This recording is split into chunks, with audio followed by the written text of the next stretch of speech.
100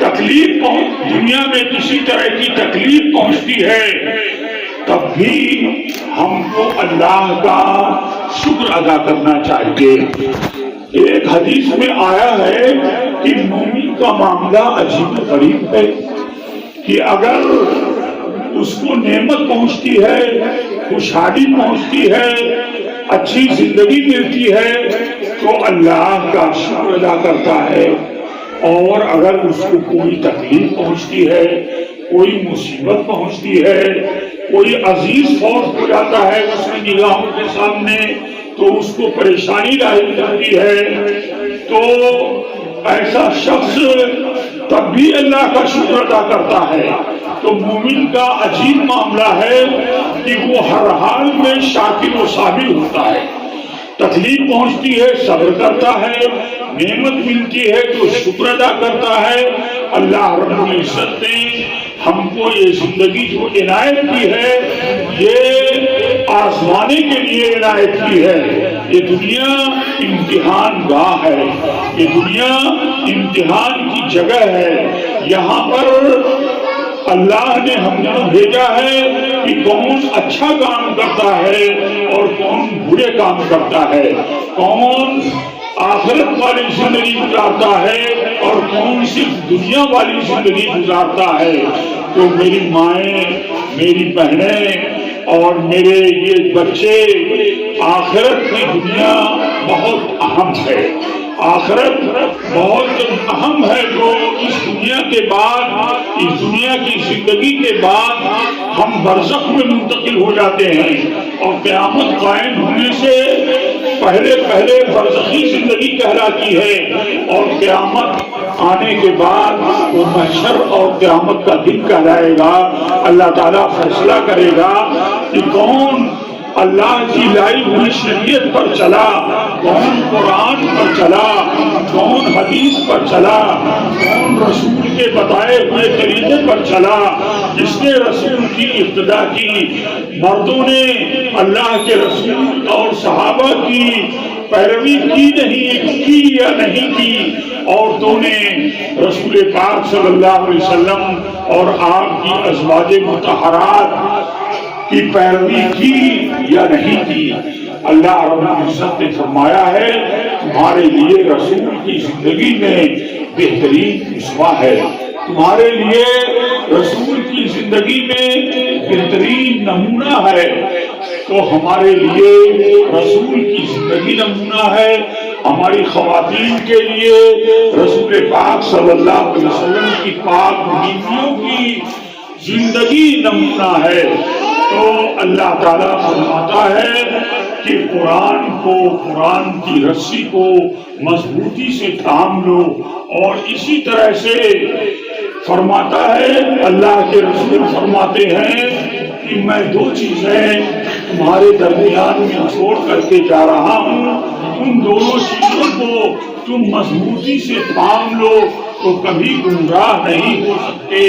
ایک اللہ کی کتاب، دوسرے رسول کی سنت. اللہ کی کتاب کھلی ہوئی کتاب ہے، اس میں احکامات بیان کیے گئے ہیں.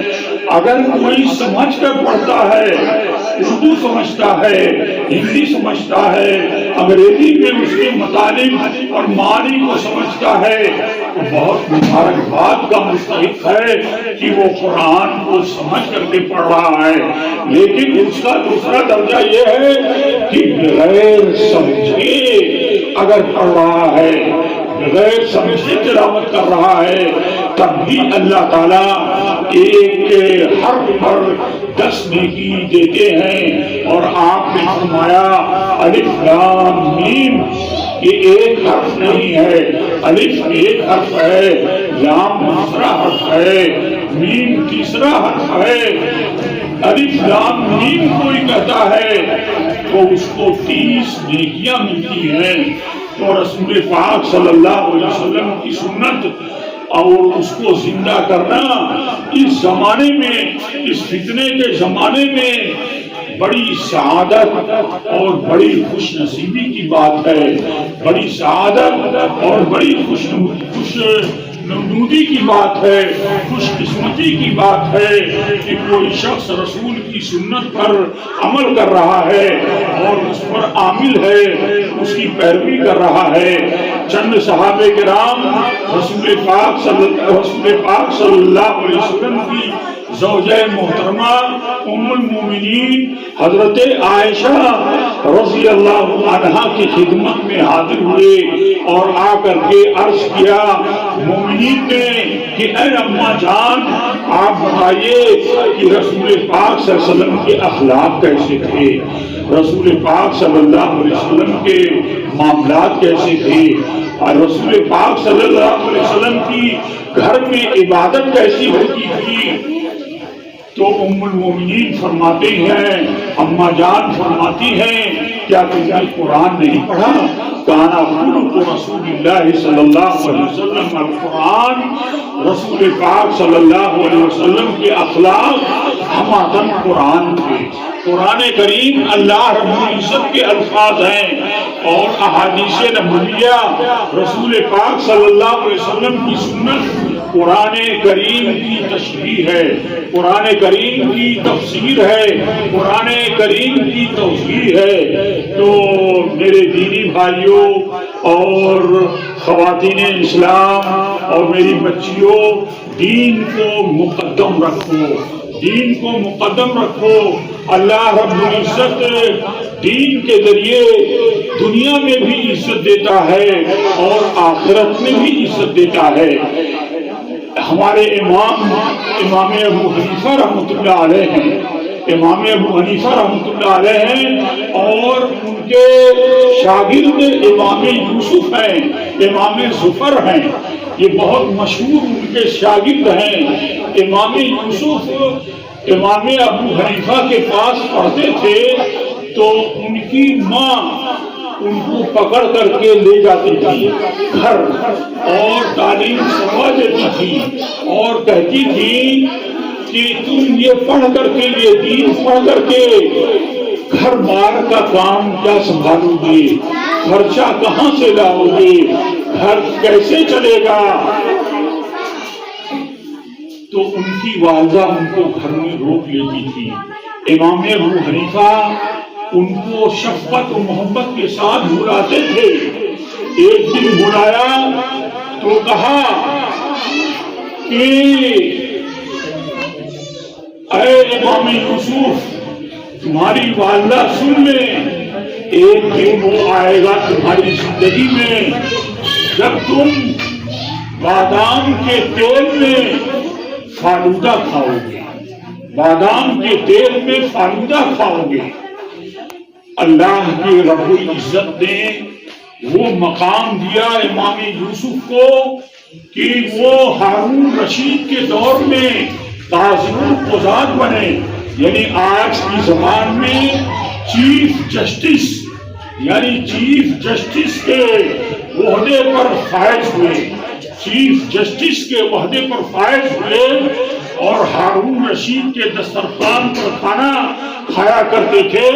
ہارون رشید نے ان کو بلایا، ہارون رشید نے ان کو بلایا اور ان کی دعوت کی، تو جب کھانا سامنے آیا تو امام یوسف کو مسکراہٹ آ گئی اور ہنسی آ گئی۔ ہارون رشید نے کہا امام محترم، کیا کوئی کمی رہ گئی ہے دسترخوان پر؟ تو کہا نہیں، مجھے اپنے استاذ کی بات یاد آ رہی ہے کہ ایک دن ایسا آئے گا کہ تمہارا بیٹا بادام کے تیل میں فالودہ کھائے گا۔ میرے سامنے فالودہ رکھا ہوا ہے تو مجھے ہنسی آ گئی، مجھے ہنسی آ گئی اور مجھے مسکراہٹ آ گئی۔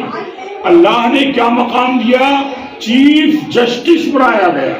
جیسے سپریم کورٹ کا چیف جسٹس ہوتا ہے، سب سے بڑا جج، وہ عہدہ حضرت امام یوسف کو ملا، اور جو مقام دنیا کے اندر ملا کم ہی کسی کو ملا ہوگا۔ اور ظاہر ہے کہ پوری زندگی دین کی اشاعت میں، دین کی نصرت میں، مسائل کے بتانے میں، فتویٰ کے بتانے میں انہوں نے گزاری تو اللہ کے ہاں ان کو کیا مقام ملے گا. کتنے بڑے فقیہ تھے, کتنے بڑے عالم تھے, اور کتنے بڑے وہ تھے شخص تھے, کتنی بڑی شخصیت تھی.